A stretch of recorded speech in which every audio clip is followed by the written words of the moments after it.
বন্ধুরা, কি হবে যদি আপনি জঙ্গলে একা শুধুমাত্র আপনার সার্ভাইভাল স্কিলের ওপর ভরসা করে পৌঁছে যান, কিন্তু জঙ্গলে আপনাকে এমন একটা প্রাণীর সঙ্গে মোকাবেলা করতে হবে যেটা ছিল না কোনো মানুষ, ছিল না কোনো প্রাণী। তো তখন আপনি কি করতেন? আজ আমি 2015 সালের ম্যান ভার্স মুভিটা খুব ডিটেলসে এক্সপ্লেন করার চেষ্টা করব। ইন্ট্রো চলতে থাকতো, ততক্ষণে তোমরা চাইলে লাইক সাবস্ক্রাইব করে দিতে পারো। গল্পের শুরুতেই আমরা ডাক নামের একজন মধ্যবয়স্ক লোককে দেখতে পাই। সে একজন ওয়াইল্ড লাইফ ফটোগ্রাফার হওয়ার পাশাপাশি একটি শোও হোস্ট করত, যার নাম ছিল ম্যান ভার্স। এই শোতে ডাক জঙ্গলের দূর দূরান্তে গিয়ে নিজের সার্ভাইভাল স্কিলের মাধ্যমে কিভাবে বেঁচে থাকতে হয় সেইটা সকলকে শেখাতো। আর এই শো এর 2টো সিজন আগেই রিলিজ হয়ে গিয়েছে। অনেকেই এই শোগুলো পছন্দ করেছে, কিন্তু এই শোতে এমন কিছু সিন ছিল যেই কারণে বড় টিভি চ্যানেলগুলো আর এই শোগুলো কেনেনি। আর এখন তারা 3য় সিজন শুট করার জন্য প্রস্তুতি নিচ্ছে। আর এখন যদি এই শোটাও কেউ না কেনে, তাহলে ডাগের সাথে তার টিমও পোল্টি মারবে। মানে ডাগ আর তার টিম খুবই কঠিন অবস্থার ভিতর দিয়ে যাচ্ছে।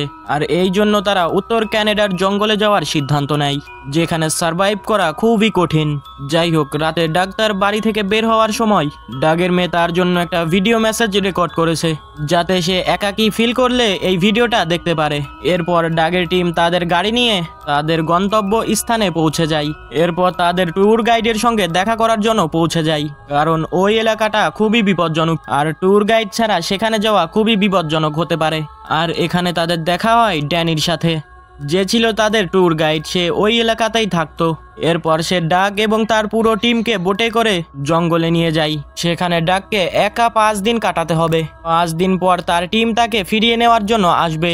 আর যদি এখানে ডাকের কোনো অসুবিধা হয়, এই জন্য তাকে একটা স্যাটেলাইট ফোন দেওয়া হয়, যাতে সে যে কোনো সময় তার বন্ধুদের সঙ্গে কন্ট্যাক্ট করতে পারে। এই 5 দিনে ডাককে তার সার্ভাইভাল স্কিলগুলো রেকর্ড করতে হবে। যাই হোক, তারা কিছু দূর এগিয়ে যাওয়ার পরেই ঝমঝম করে বৃষ্টি নেমে পড়ে। ড্যানি তাদেরকে বলে, তোমাদের যদি এখানে থাকতে হয় তাহলে সমস্ত কিছুর মোকাবেলা করতে হবে। একটু পরেই তারা ডাককে জঙ্গলের কাছে নামিয়ে দিয়ে সেখান থেকে চলে আসে। তারা চলে যাওয়ার পর ডাক তার ক্যামেরা অন করে তার সমস্ত কিছুর ভিডিও নিতে শুরু করে। এরপর ডাক তার ব্যাগ খুলে সমস্ত জিনিসপত্র চেক করতে থাকে। ডাক প্ল্যান করে ব্যাগে থাকা জিনিসপত্র দিয়েই সে এই 5 দিন জঙ্গলে সার্ভাইভ করবে। এখন তাকে রাতে ঘুমানোর জায়গার ব্যবস্থা করতে হবে। এই জন্য সে জঙ্গলের একটু উঁচু জায়গায় চলে আসে। তাকে এখন একটা শেল্টার বানাতে হবে, যেটাও কিনা সূর্য অস্ত যাওয়ার আগে।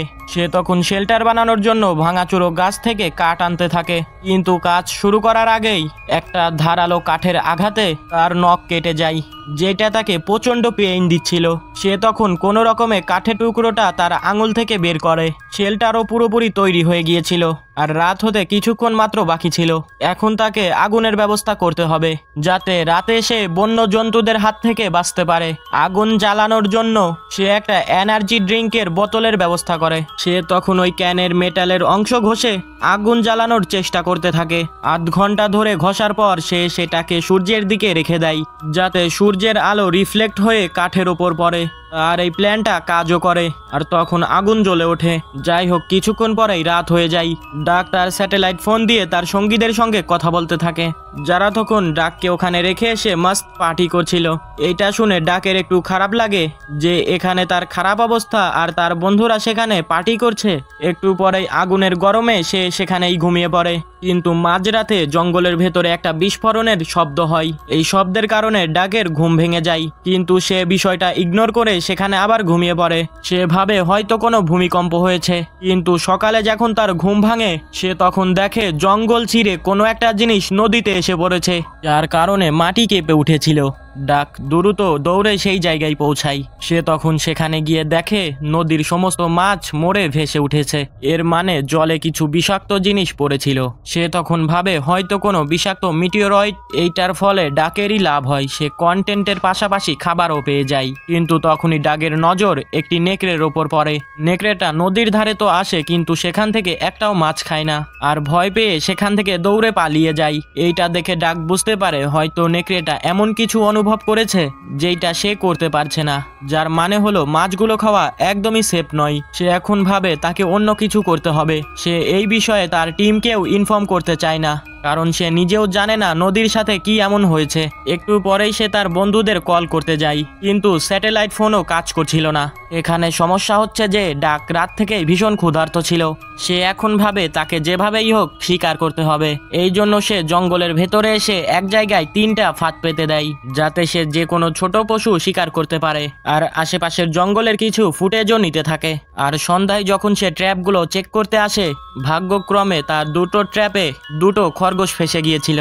আর যখন সে ওগুলো তুলতে যাচ্ছিল, আর তখনই তার লাগানো ক্যামেরাটা আপনা আপনি নিচে পড়ে যায়। আর তখন ড্রাগের মনে হয় এইটা হয়তো সেই নেকড়ের কাজ।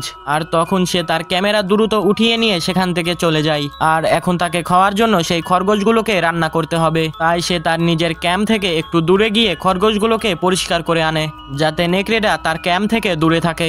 আর এই সমস্ত ঘটনা সে তার অডিয়েন্সের জন্য রেকর্ডও করছিল। এই সমস্ত কাজ করার পর সে তার টিমের সাথে আবারও কন্ট্যাক্ট করার চেষ্টা করতে থাকে, কিন্তু স্যাটেলাইট ফোনও কাজ করছিল না। এরপর সে তার পার্সোনাল ফোনটা চেক করে, যেটা তার মেয়ে দিয়েছিল, কিন্তু তাতেও কোনো নেটওয়ার্ক ছিল না। এরপর ডার্ক সেই ফোনে তার স্ত্রীর ভিডিও দেখতে থাকে, যা দেখে সে প্রচন্ড সাহস পায়। জঙ্গলে সেই আওয়াজটা আবারও শুনতে পায়। ডাকের মনে হতে থাকে কেউ যেন তাকে লুকিয়ে দেখছে। সে ভাবছিল হঠাৎ করে যদি নেকড়ের দল এসে তার উপর হামলা করে দেয়। তার প্রচন্ড ভয় লাগছিল। সে তখন দ্রুত তার খাবার খেয়ে নেয়, যাতে সে সেখান থেকে এগিয়ে যেতে পারে। এখন তার কাছে যে দ্বিতীয় র্যাবেটটা ছিল, সেইটাকে তো তার সাথে নিয়ে যেতে পারছে না। সে তখন তার ভিউয়ার্সদের এমন একটা উপায় বলে যাতে তার খাবার বেঁচে থাকে। সে তখন তার খাবারটাকে দড়ি দিয়ে বেঁধে গাছে ঝুলিয়ে দেয়, যাতে কোনো পশু সেখানে পৌঁছাতে না পারে। যাই হোক, কিছুক্ষণ পরেই রাত হয়ে যায়। সে তখন তার ক্যাম্পে ফিরে এসে একা একাই চেস খেলতে থাকে, কিন্তু তখনই সে সেই অদ্ভুত আওয়াজটা আবারও শুনতে পায়। তখন সে আশেপাশে দেখার চেষ্টা করে, কিন্তু অন্ধকারের জন্য আশেপাশে কিছুই সে দেখতে পাচ্ছিল না। ডাক আবার সেই আওয়াজগুলোকে ইগনোর করে দেয়। একটু পরেই আমরা দেখতে পাই কেউ তার খাবারটা গাছ থেকে নামিয়ে নিয়ে চলে যাচ্ছে। এর মানে হলো এই ভয়ঙ্কর জিনিসটা কোনো পশু নয়, কারণ পশুর মধ্যে এত বুদ্ধি থাকে না। কিছুক্ষণের মধ্যেই সেখানে বৃষ্টি শুরু হয়ে যায়। ডাক এমন ভাব করছিল যেন তার শেল্টারটা তাকে বৃষ্টি থেকে বাঁচাচ্ছে। সত্যিটা হলো তার শেল্টারটা তার কোনো কাজেই আসছিল না, আর ডাক পুরোপুরি ভিজে গিয়েছিল। আর তখনই ডাক কোনো একটা বড় পশুর আওয়াজ শুনতে পায়। আওয়াজটা শুনে সে ভয়ে কেঁপে ওঠে। এখন ডাকও একটু একটু ভয় পেতে শুরু করেছে। ভয়ের কারণে সে সারা রাত ঘুমাতে পারেনি। পরের দিন সকালে সে অনুভব করে তার শরীরে প্রচন্ড ব্যথা। ঘুম পুরো না হওয়ায় তার প্রচন্ড কষ্ট হচ্ছিল। মনে মনে সে এই সমস্ত কিছু ছেড়ে দিয়ে বাড়ি চলে যেতে চাইছিল।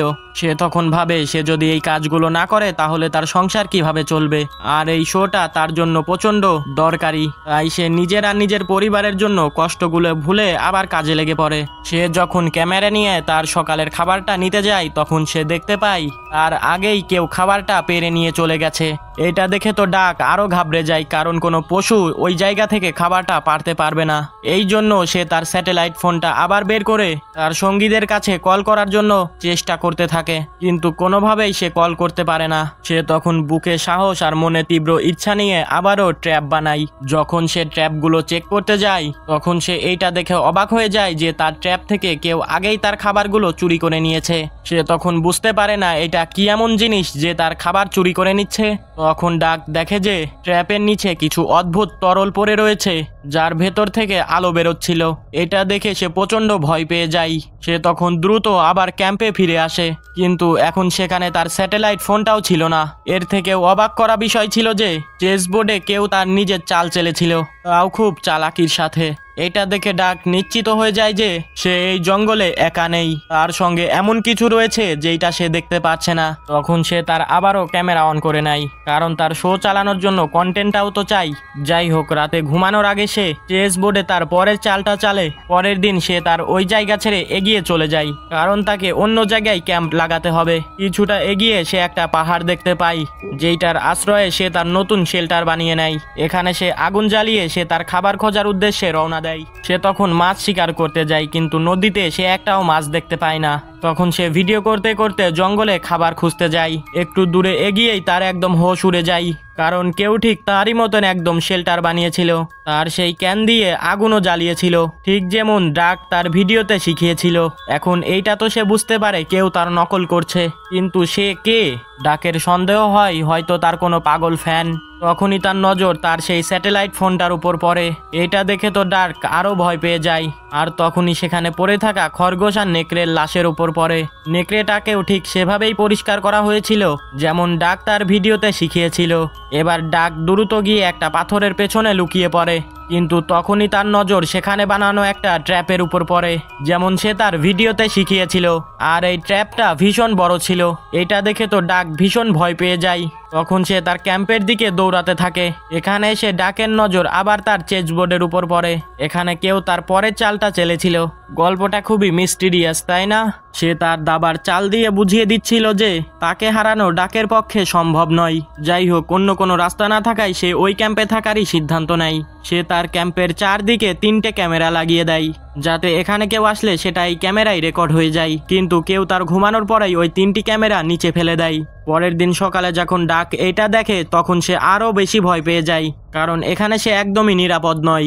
যদিও এখন পর্যন্ত তার কোনো ক্ষতি হয়নি, কিন্তু ক্ষতি হতে কত দেরি। কিন্তু এখানে যেই ছিল সে খুবই সাংঘাতিক। কিন্তু এখন যত তাড়াতাড়ি সম্ভব ডাককে এখান থেকে বেরোতে হবে, কারণ এই জিনিসটা ডাকের প্রতিটা পদক্ষেপের ওপর নজর রাখছিল।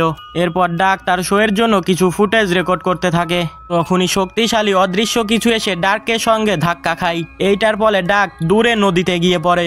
সে কোনো মতন পারে তো চলে আসে, কিন্তু তার নাক কান মুখ থেকে রক্ত বেরোচ্ছিল, কারণ ওই ওয়েবের ধাক্কাটা খুবই পাওয়ারফুল ছিল। ডাক তার জামা কাপড় নিংড়ে আবারও পরে নেয়। সে সেখান থেকে দৌড়াতে শুরু করে। সে কোনো মতে এখান থেকে বের হতে চায়, কিন্তু ডাক দৌড়াতে গিয়ে গভীর একটা গর্তে পড়ে যায়। সে অজ্ঞান হয়েই যাচ্ছিল, কিন্তু সে একটু একটু করে দেখতে পায় যে উপর থেকে কেউ তাকে দেখছে। কিছুক্ষণ পরে যখন ডাকের জ্ঞান ফিরে আসে তখন তার অবস্থা প্রচণ্ড খারাপ ছিল। তার এক হাত প্রচণ্ড কেটে গিয়েছিল, যেটা তার শার্ট দিয়ে বেঁধে নেয়। সে তখন উপরে ওঠার চেষ্টা করতে থাকে। অনেক চেষ্টার পর সে কোনো রকম উপরে উঠতে সফল হয়। এরপর সে সেই জায়গায় এসে পৌঁছায় যেখানে তার বন্ধুরা ছিল, কিন্তু সে সেখানে এসে ক্যাম্প তো দেখতে পায়, কিন্তু সেখানে কেউ ছিল না। আশেপাশে খোঁজার পরে সে সেখানে ড্যানিকে দেখতে পায়। ড্যানি ঠিক সেভাবেই গাছে ঝুলছিল যেইভাবে ডাক তার ভিডিওতে দেখিয়েছিল। ডাক তখন ড্যানিকে দ্রুত গাছ থেকে নামায়, কারণ তখনও সে বেঁচে ছিল। ডাকেরও সাহায্যর দরকার ছিল, এই জন্য সে দ্রুত ক্যাম্পের ভেতরে গিয়ে রেডিও দিয়ে কন্ট্যাক্ট করার চেষ্টা করে, কিন্তু সেই রেডিওটা নষ্ট হয়ে গিয়েছিল। ডাক যখন মেডিকেল কিট নিয়ে বাইরে আসে তখনই তার দেখা হয় সেই ভয়ঙ্কর রাক্ষসটার সাথে, যে কোনো মানুষ ছিল না, বরং একজন এলিয়েন ছিল। সেই রাতেই এই এলিয়েনটাই জঙ্গল চিরে পৃথিবীতে এসেছিল। যেহেতু সে প্রথমে মানুষের রীতিনীতি শেখার চেষ্টা করছিল, এই জন্যই সে ডাককে মারেনি। সেখানে ডাকের টিম মেম্বারদের লাশও ছিল যাদের চামড়া ছাড়িয়ে নেওয়া হয়েছে। আর এই সমস্ত কিছু প্রচণ্ড ভয়ঙ্কর ছিল। ডাককে দেখে ওই এলিয়েনটা তার মুখ থেকে আবারও সেই ওয়েব বের করে, কিন্তু এবার ডাক তাড়াতাড়ি বেঁচে সেখান থেকে পালিয়ে যায়। সে তখন এলিয়েনটাকে তার পেছনে লাগিয়ে সে ওই গর্তের দিকে দৌড়াতে থাকে, যেটাতে কিছুক্ষণ আগে সে নিজে পড়ে গিয়েছিল। আর তখন সেই এলিয়েনটা তার এই জালে ফেসে যায়। এলিয়েনটা গর্তে পড়তেই ডাক তার উপর অনেকগুলো পাথর ফেলে দেয়, যাতে সেই এলিয়েনটা প্রচণ্ড আহত হয়ে যায়, কিন্তু সে মরে না। ডাক তখন দৌড়ে এসে ড্যানিকে বাঁচাতে যায়, কিন্তু ততক্ষণে অনেক দেরি হয়ে গিয়েছিল, সে মারা গেছে। ডাক তার সমস্ত বন্ধুদের লাশ ঢেকে দিয়ে নদীর পাড়ে বসে তার ফ্যামিলির জন্য একটা মেসেজ রেকর্ড করতে থাকে, কারণ হতে পারে তার সাহায্যের জন্য হয়তো এখানে কেউ পৌঁছাবে না। ডাক তার মেয়ের মেসেজটা আবারও খুলে দেখে, যেটা দেখার পর ডাক আবারও প্রচণ্ড সাহস ফিরে পায়। তাই সে যে কোনো উপায় এখান থেকে বের হতে চায়। প্রথমেই সে তার কাটা জায়গায় ব্যান্ডেজ করে নেয়। এরপর সে তার ক্যাম্পের ভেতরের ম্যাপ দেখে বুঝতে পারে ড্যানির বাড়ি এখান থেকে মাত্র 6 কিলোমিটার দূরে। ডাক সাহস করে সামনের দিকে এগোতে থাকে, আর রাত হতে হতে সে তার বাড়িতে পৌঁছে যায়, কিন্তু সেই বাড়িতে কেউ ছিল না। টিভিতে একটি নিউজ চলছিল। আর বন্ধুরা, আমরা এখানে জানতে পারি ওই এলিয়েনটা শুধুমাত্র ওই জঙ্গলে ল্যান্ড করেনি, তার মতন লাখ লাখ এলিয়েন পৃথিবীতে এসেছে। আর এখন পর্যন্ত দুনিয়ার অনেক বড় বড় শহর ধ্বংসস্তূপে পরিণত হয়েছে। তাই সরকার দ্রুত মানুষদেরকে শহর থেকে দূরে যেতে বলছে, কিন্তু ডাক তো আগে থেকেই তার বাড়ি থেকে অনেকটাই দূরে ছিল। আর এই নিউজ শুনে ডাক প্রচন্ড ভেঙে পড়ে। সে মনে মনে ভাবে হয়তো তার পরিবারেও এখন আর বেঁচে নেই, কিন্তু তারপরেও সে তার সাহস হারায় না। সে তার পরিবারকে বাঁচাতে চায়। এই জন্য ড্যানির বাড়ি থেকে সে তার প্রয়োজনীয় জিনিস নিয়ে বোট নিয়ে সেখান থেকে বেরিয়ে পড়ে। তখনই ড্যানি সেখানে বন্দুক নিয়ে চলে আসে, কিন্তু ডাককে তার পরিবারের কাছে যেতে হবে, এই জন্য সে ড্যানির কথা শোনে না। ড্যানি কিছু করবে এর আগেই পেছন থেকে সেই এলিয়েনটা এসে ড্যানিকে মেরে ফেলে দেয়। ড্যানিকে ড্যানিকে মারার পর ডাককে মারার জন্য সে সামনের দিকে এগিয়ে আসে। তখনই ড্যানি তার বোটের প্রোপেলার দিয়ে সেই এলিয়েনটা টুকরো টুকরো করে দেয়, আর এভাবেই অবশেষে সেই এলিয়েনটা মারা যায়। কিন্তু তখনই ডাকের নজর আকাশের দিকে যায়, যেখানে আরো হাজার হাজার মিটিওরয়েড নিচে আসছিল, অর্থাৎ সেই এলিয়েনরা। আর এরই সাথে মুভিটা এখানেই শেষ হয়ে যায়। আমি হয়তো ভালোভাবে মুভিটা এক্সপ্লেন করতে পারিনি, ভুলগুলোকে ক্ষমার দৃষ্টিতে দেখবেন। আজকের জন্য বিদায় নিচ্ছি। আসসালামু আলাইকুম।